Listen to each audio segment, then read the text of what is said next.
We're going to do a meditation here in a moment. I wanted to tell you where the idea for the meditation came to me.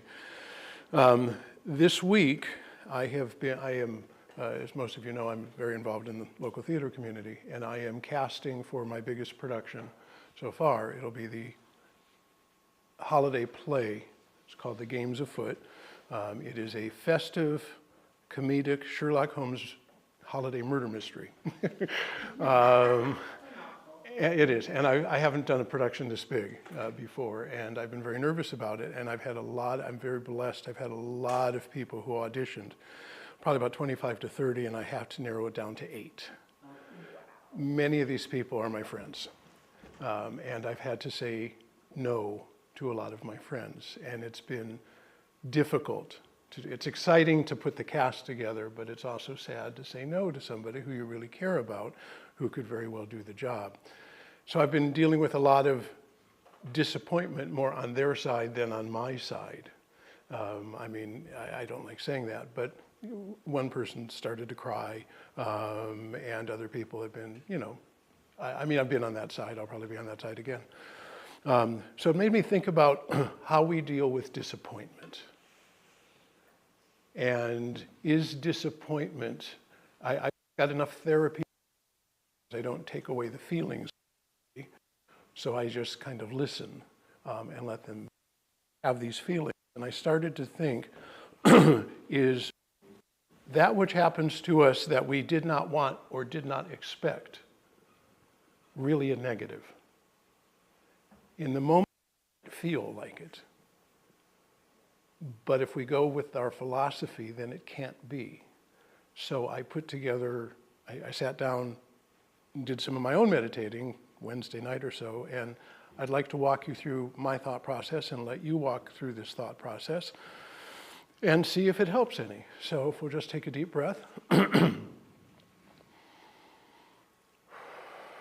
Get centered, be present.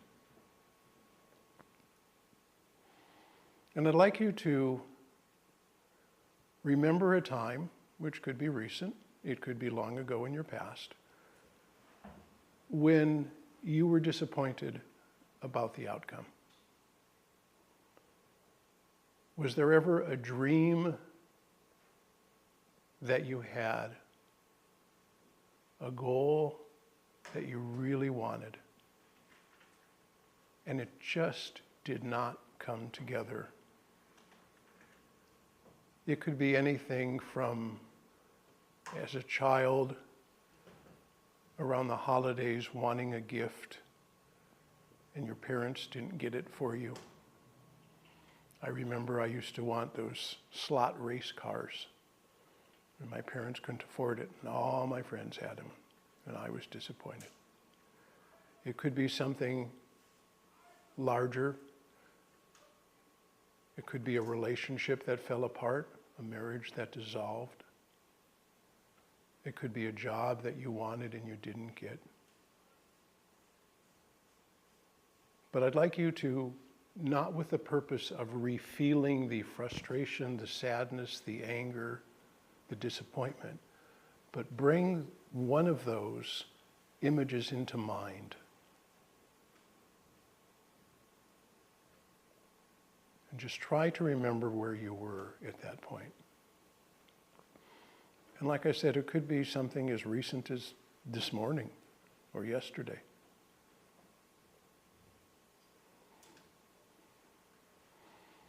Now, as you think about that, I want to know, is that something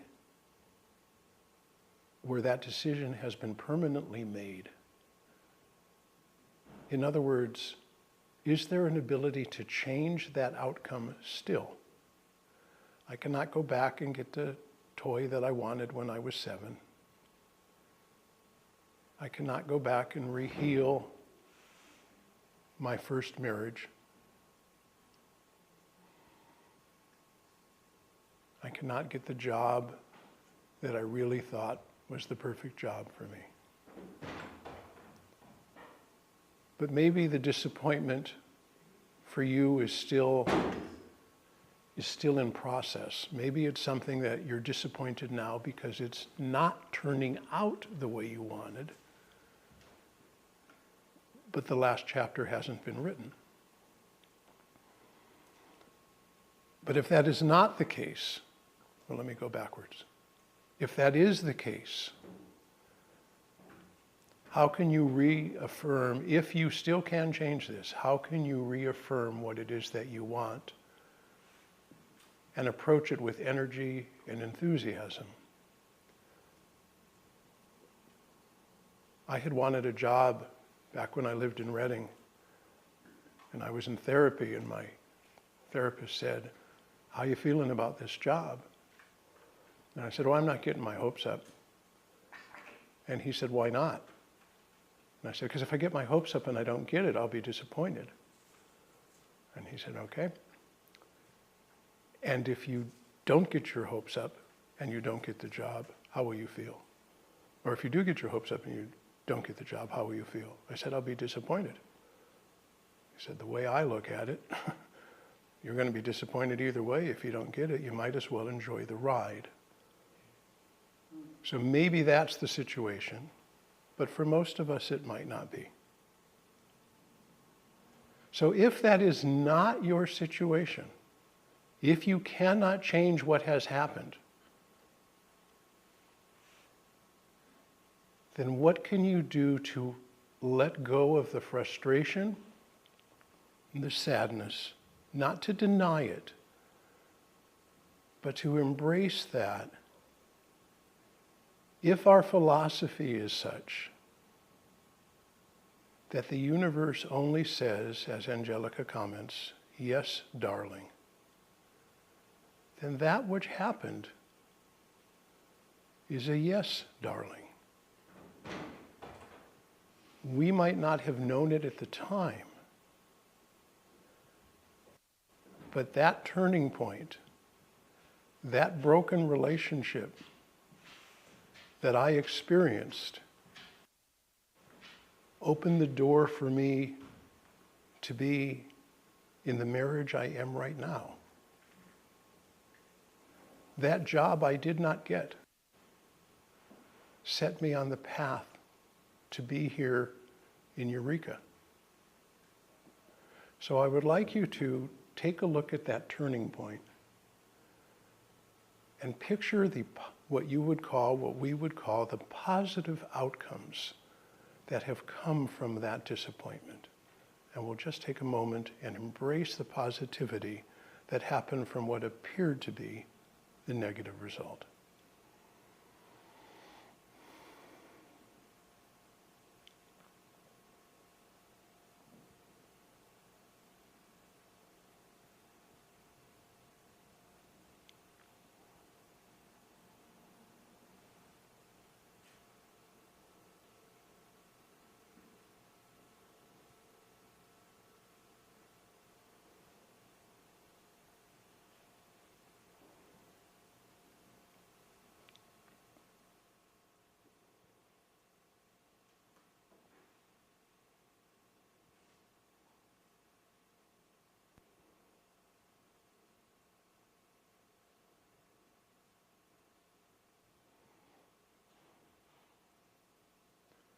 Whatever you can do to feel the content, the contentment, happiness, satisfaction of where you are today, and to look backward at that event and not blame it, but bless it. Oftentimes we say to the universe, I want this to happen to me. I want this to be my life, and I want it to be through this path. And the universe looks at us and says, I got some other plans for you, but if you want me to force it through that one, it just won't be as good. So to open up ourselves, to expand, to embrace that everything that is happening to us is, as always, for the greatest good.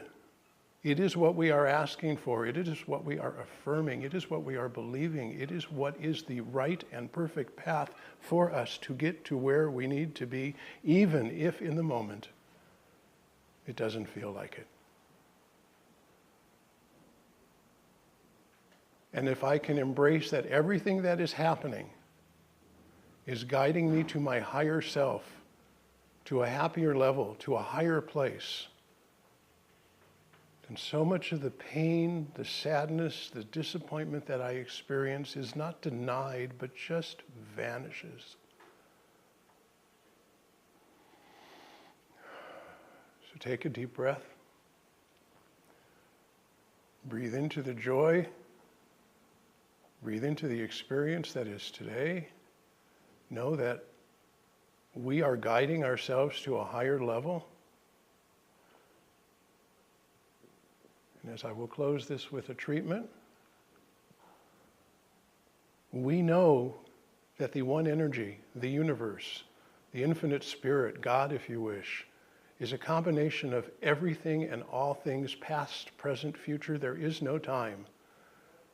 That every thought we put into that energy, every ripple we throw into that pond expands forever, and we cannot know where it is going, but we do know that it has an effect. And since we know that we are nothing but energy, and love is energy, then we must be pure love, and everything that happens to us, with us, and because of us is love. And as we go about our day, go about our week, go about our life, realizing that all that is happening is a reflection of the love that we are putting into the universe, even those moments of sadness, sorrow, and pain. And we can be grateful for that whole experience of life. And I release these words into that universal law of mind, into the universal love. And I know they are coming back so many times in such a larger scale. And for that I am grateful. And I close this meditation and this little mini talk by saying, and so it is.